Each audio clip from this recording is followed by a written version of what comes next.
Welcome to the Mindful Journaling Introductory Workshop for self-connection, insight and direction.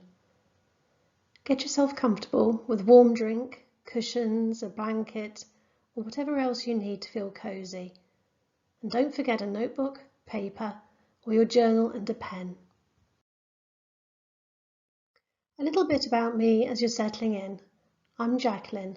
I was a primary school teacher for over 20 years before discovering mindfulness and leaving full-time teaching to become a mindfulness teacher. I now specialise in mindful journaling classes and workshops. I also do one-to-one mindfulness coaching. So how did I come to specialise in mindful journaling? Well, as with most things, it was accidental or serendipitous, whatever you prefer to call it. Last year, during the pandemic and during the lockdown, I remembered just how much I used to love journaling and how it helped me to process my thoughts and feelings as well as being a record of events.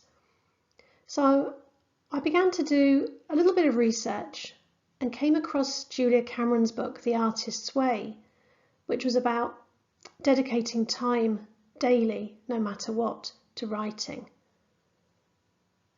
And she suggested writing 3 pages, which I'm not going to suggest you do. So I took on the challenge and managed to achieve it. But I also realised just how much I changed during this process. I went from struggling to facing the blank page to be able to sit down and write without judgment.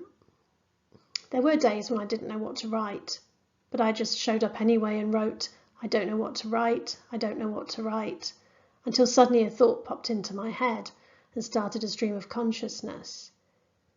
And weeks later, when I reflected on what I'd written, I discovered that there were pearls of wisdom and insight amongst all the ramblings of daily life.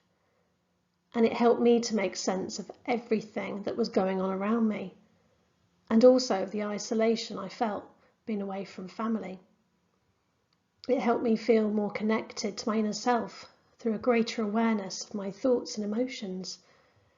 And it also made me feel gratitude for the small moments in life, which, as Jon Kabat-Zinn says, aren't small at all. Mindfulness isn't just about meditation, it's about cultivating a way of living. And I know that living mindfully and bringing those qualities into my journaling really deepened the experience, bringing self-connection, insight and direction into my life. Then one day, Shamash Alidina, who is the author of Mindfulness for Dummies, invited me to talk about my journaling experience at an online mindfulness event. And little did I know that that interest generated from there would be the start of a journaling community. As the weeks passed, this community grew to support each other and ultimately to make friends with their inner selves through mindful journaling. So I'm now dedicated to sharing that experience with as many people as possible, which now includes you. The objectives of this workshop are for you to be aware of the purpose of mindful journaling and its benefits. You'll become familiar with the key pillars of mindfulness and how they can be used to enhance your journaling practice. You'll also know how to create the optimal space for a journaling practice so that you can feel comfortable and safe, and how to begin to journal using a prompt. So what is the purpose of mindful journaling? Mindful journaling helps us to connect with what is in our hearts and minds in the present moment without any judgment. It helps us to accept and be with our experience rather than resisting it. By acceptance, I don't mean resigning ourselves to what's going on in our lives, but rather just trying to stop controlling what we can't control. We can gain new insight and perspective through mindful curiosity, and this helps us to make much more informed decisions which are in alignment with our values in life.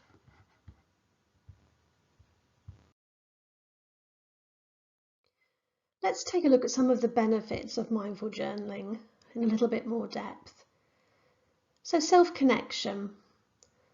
By self-connection, I mean that we can gain much deeper insight and clarity into what's going on in our hearts and minds just through writing things down. And awareness. As we're journaling, we can pay attention to our physical reactions, which give us huge clues as what's going on with us. For example, you might feel tension in your shoulders, or you might be clenching your jaw as you're writing. And if we can tune into these signs, this can be really beneficial and give us feedback as to what's going on. Perspective. We can get a new perspective from what's going on in our lives just by stepping back and seeing what's there, like an artist would. We can see the bigger picture, the whole picture, rather than when we're up close and can't see anything at all. Mindful journaling has also been proven to reduce stress, as by being able to express ourselves and brain dump, we release our thoughts right from the prison of our minds and onto that paper. So we stop ruminating. And by ruminating, I mean when those thoughts that go round and round and round in our minds that we can't get rid of. And when we mindful journal or journal mindfully, we can get those thoughts down onto the paper, get rid of them. So that's why we would refer to it as a brain dump. And the journaling experience itself can feel very therapeutic, which reduces stress. That feeling of the pen against the paper, that quiet time, the peace, it makes us feel much, much better by the end of the session. It can also boost our memory. It helps us to recall events as they were and to relive them through our journals, which can be really lovely. It also inspires creativity, because in your journal you can give yourself permission to be creative. It doesn't have to be just writing. You can draw or paint in your journal or stick things in. And you might find that as time goes on, your vocabulary expands as well, and you may be inspired to record your experiences in a poem. And one of the things I've found is that mindful journaling really encourages gratitude. For example, if you record 3 things that you're grateful for every day, no matter what kind of a day you've had, then this can improve the quality of your day, as it refocuses your attention away from the negative and onto the positive. And as it's also the last thing that you write in your journal, then this is the thing that stays with you. And over time, this is something beautiful that you can reflect on again and again, and puts your experiences into perspective. Let's have a look at the key pillars of mindfulness. Mindfulness has its origins in Eastern meditation practices dating back to the earliest teachings of Buddha. In the 1970s, while meditating, John Kabat-Zinn had the idea of adapting these techniques to the needs of patients suffering from stress. In 1979, he set up a stress reduction clinic at the University of Massachusetts Medical School, and so the MBSR program was created, Mindfulness-Based Stress Reduction. At the heart of mindfulness are the key foundational attitudes that we also can bring into journaling. Let's look at those now, in no particular order. Trust. Being able to trust yourself, your feelings and your intuition. Trusting that your mindfulness practice and journaling practice will develop with time. And during difficult moments, trusting that every experience is of value to you and part of the whole picture, even though they may be experiences that you dislike. We can also bring in the approach of non-judgment, allowing your mindfulness practice to be, and as you're writing, not judging what you're writing or what you want to write. And thinking about things that you like and dislike in a little bit more of an open way, rather than automatically judging them. Non-striving is quite difficult for a lot of people, This is about allowing your experiences to be as they are instead of struggling to force a particular outcome. We can all be very goal-oriented and want to achieve certain things in our journaling. We might want to journal for half an hour and we can't manage it, or 10 minutes and we can't think what to write. So instead, if we approach it in a way that we're not struggling, but rather just flowing, then this can be very beneficial and ties in beautifully with acceptance, which is coming to terms with things as they are. Not resignation, but rather a kindly acknowledging of what already is. We can bring a beginner's mind to the experience, which is a willingness to see things as if for the very first time, without any preconceived ideas and opinions. And this in turn enables us to see things as they really are, rather than through clouded judgment. And letting go, again, very similar to the non-striving. It's harder to hold on to things than it is to let them go. And this includes our thoughts, emotions, ideas, opinions and beliefs, and even sensations.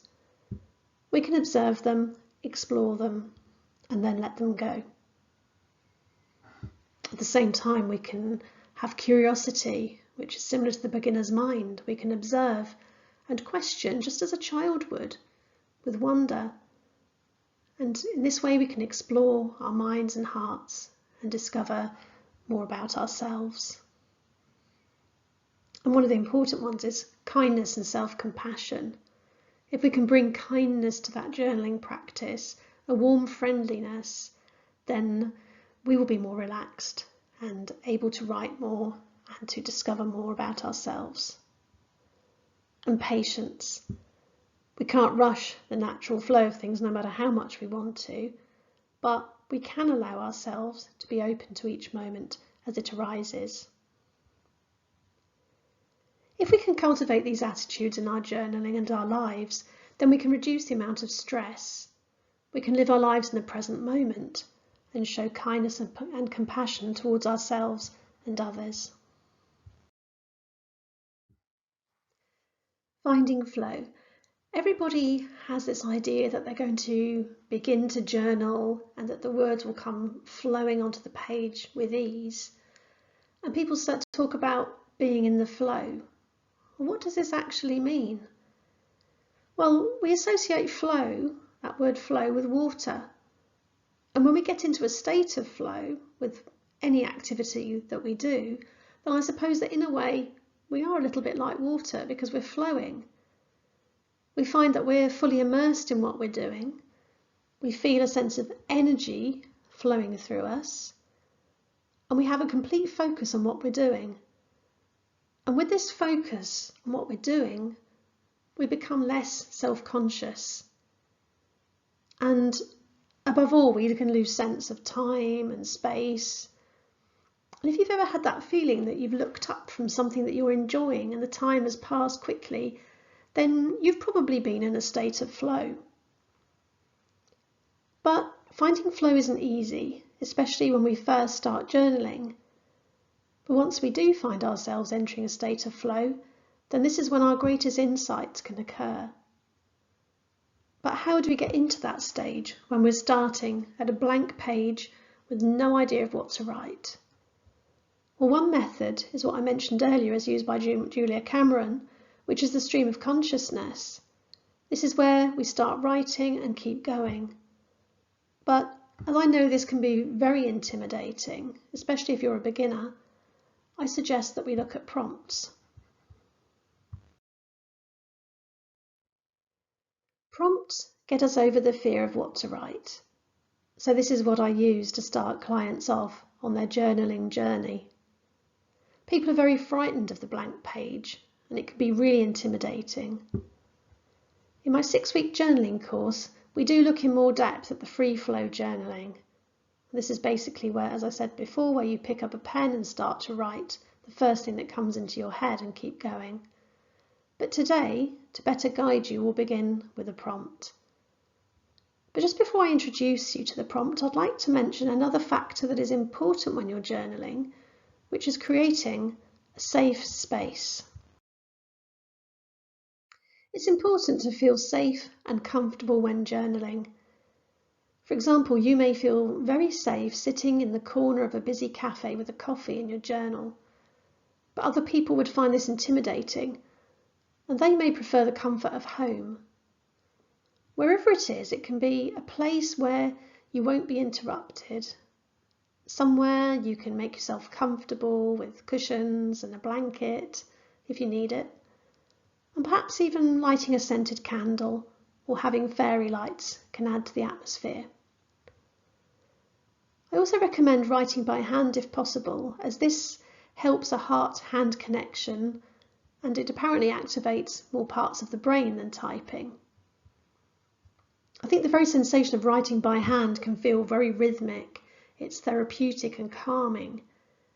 Some people can achieve this through typing, but when we type, we do have a tendency to go back and correct things, whereas when we're journaling by hand, it doesn't matter about mistakes or the state of your handwriting. What's important is the act of writing the journal and getting our thoughts out onto paper. So create a space that you can enter without expectation of an end result, allowing the experience to be as it is without trying to set yourself goals and targets. For example, you might decide that you're going to journal for 15 minutes and then get frustrated. So avoiding expectation and allowing the experience to be is wiser.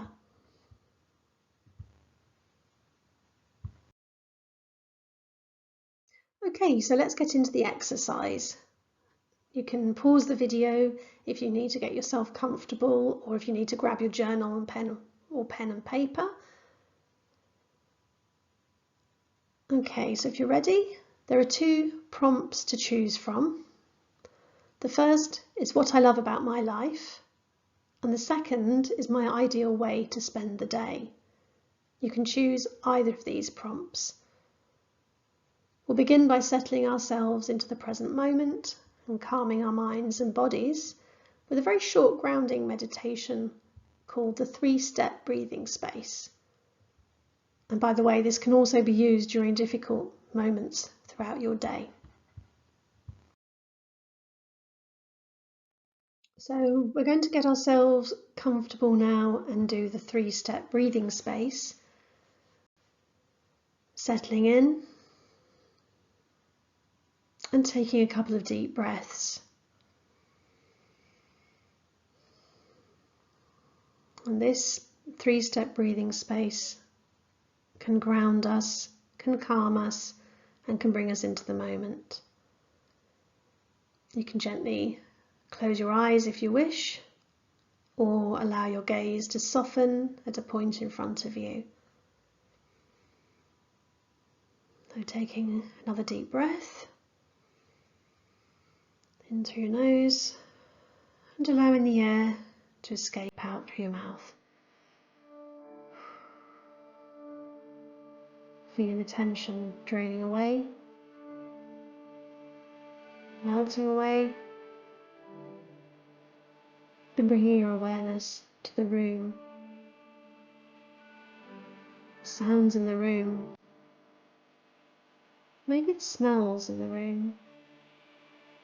Perhaps there's the smell of coffee or tea that you brought with you to the session. And perhaps the taste of something you've eaten. Bringing awareness to the breath, to the rise and fall of your abdomen, to the sensation of the air as it enters and leaves your nostrils, to the temperature of the air. Is it warm? Is it cold? Focusing your awareness on this gentle breath and reminding yourself that your breath is your anchor. It calms you. It is always with you. You can rest here for a moment, feeling this gentle rhythm like the waves.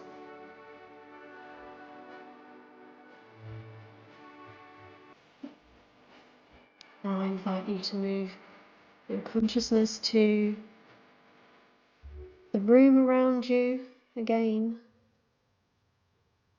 bringing awareness of the sensation of the chair or the floor that you're sitting on. Again, noticing the rise and fall of your abdomen, and noticing how you feel. And when you're ready, think of the prompt and begin writing. You may wish to pause the video here and put on some music for 10 minutes or longer if you wish to. You'll find that there is some music on this slide, so you're very welcome to use that. And I'll see you in a while. Welcome back. How was that journaling experience? Did you find yourself holding back, or was it easy to get your thoughts down on paper? Did you notice any resistance or physical reactions as you journaled? As the subject matter was very positive, you may feel uplifted, loving, and connected with what you were writing about, and happy. Of course, the opposite can be true when we write about something difficult, which is why it's good to maintain an awareness of the body and emotions as we journal. There's a wonderful quote from the character Mina Murray in Bram Stoker's Dracula. I think it really captures the process of allowing ourselves to be aware of and listen to our thoughts and ideas as they flow onto the page. And it captures that being in the moment and fully connected. It says, journaling is like whispering to oneself and listening at the same time. I think it's amazing. If you'd like to establish a regular journaling practice at home, then try to set aside some time daily or even weekly to journal. You can use prompts that you find on the internet or on my Instagram page or group. And it's also a great idea to finish with a moment of gratitude, as we said before, perhaps choosing the 3 things daily that uplifted you, and this helps end the session on a very positive note.